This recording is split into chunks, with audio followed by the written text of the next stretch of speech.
as you think about your next season, whether that's the next year or the next quarter, it could be the next week or the next season of your life, I want to encourage you to think about three whats. The first question is this: what do you want to learn?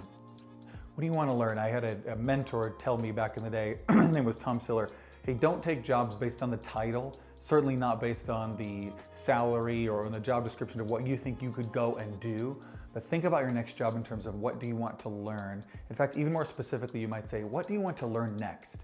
In this next season, what do you want to learn? What's the fringes of your ignorance? Where's the place that you could go be a beginner? What do you want to go learn? It's so tempting to want to be somebody who has accomplished, who has arrived, who is seen as an expert.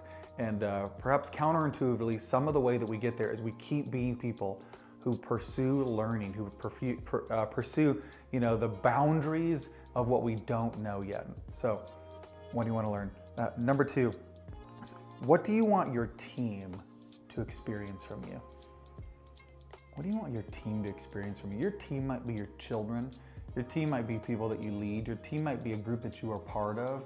Your team might be your fellow graduate students. What do you want those people to experience from you?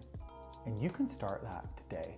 I found it's really, really powerful and helpful to be able to name, here's what I want people to experience from me when they're across from me or when they're working from me.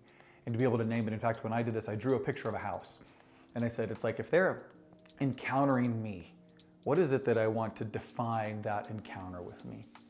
So what do you want people to experience from you? And number three, what do you need to set down?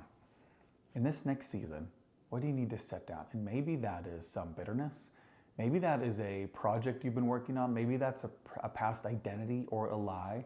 Maybe it's for you as a leader, helping some of your team to get to where you need to go, say, we no longer need to do this anymore. That's become an old couch. Sure, it's a profitable part of our business, but it's something we need to set down to be able to really chase into the future. And that takes some white space to be able to sit down and really identify what do you need to set down. So what do you want to learn? What do you want people to experience from you when they're with you? And what do you need to set down?